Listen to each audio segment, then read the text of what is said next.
अभी बहुत बड़े बड़े मंदिर बने महाराष्ट्र में उनके, तो वो मिट्टी गूंदते थे बर्तन बनाने के लिए, और उनके घर से कच्चा मकान था, उनके घर से भगवान विट्ठल भगवान का पंढरपुर का विट्ठल नारायण का मंदिर की ध्वजा नजर आती थी।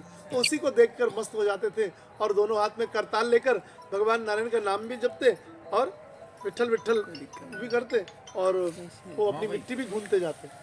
एक बेटा था उनका, छोटा सा बच्चा, अभी अभी हुआ था, थोड़ा घुटने बल चला था, चलने लगा था। तो वो जब पिता के पास बच्चा आता है, तो माता पिता के पास, तो सबसे पहले वो जब घुटने चलता है तो पाँव ही आकर पकड़ता है। तो वो तो अपनी भक्ति में मस्त थे। वो बच्चा घुटने घुटने बल चलते आया और उसी मिट्टी के अंदर जैसे वो पाँव पकड़ने लगा पिताजी के, तो पाँव लग गया, उसको दब गया, उसी मिट्टी में पूरा लथपथ हो गया। उनको सुध नहीं रही, बस श्री विट्ठल नारायण विट्ठल नारायण विट्ठल नारायण करते हुए, और आखिरकार पूरी माटी, जब उनकी पत्नी निकल करके आई, पत्नी ने चारों तरफ देखा, बच्चा कहीं नहीं, पाँव की ओर देखा तो पूरी माटी लथपथ खून में। ऐसा क्यों? हाँ? महाराज जी का अमृतवाणी। तो उन्होंने विचार किया कि अब क्या होगा। वो चिल्लाने लगी, गालियां देने लगी, तुम्हारी भक्ति में धूल पड़े, तुम्हारे ऐसे विट्ठल नारायण। प्रतिमा थी विट्ठल भगवान की उनके घर में, छोटी सी मिट्टी की बनाई हुई, गुस्से गुस्से में उठाकर लाई और उसको तोड़ दिया, फेंक दिया।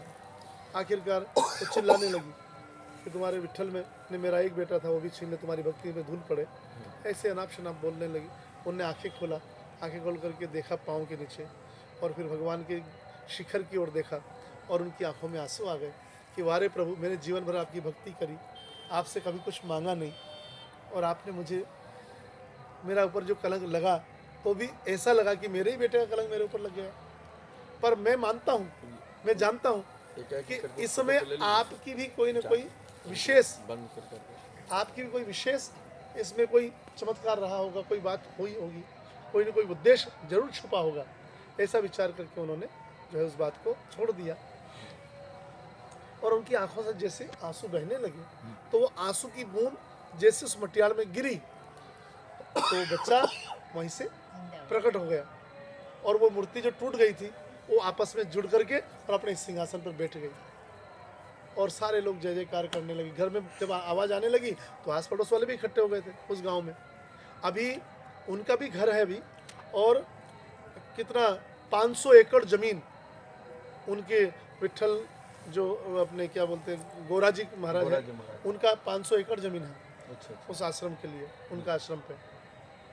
तो बहुत दिव्य स्थान है उनका वहाँ भी। और कहते हैं कि समस्त नियतियों में तो भगवान की भक्ति इतनी प्रबल है, भक्त इतना, उसके अंदर विश्वास होना चाहिए, बस विश्वास के साथ कोई भी कार्य किया जाए सफल होना, पर सच्ची श्रद्धा होनी चाहिए आदमी के हृदय में, वो कार्य सच्चा होना चाहिए, और उसके प्रति लोभ लालच नहीं होना चाहिए।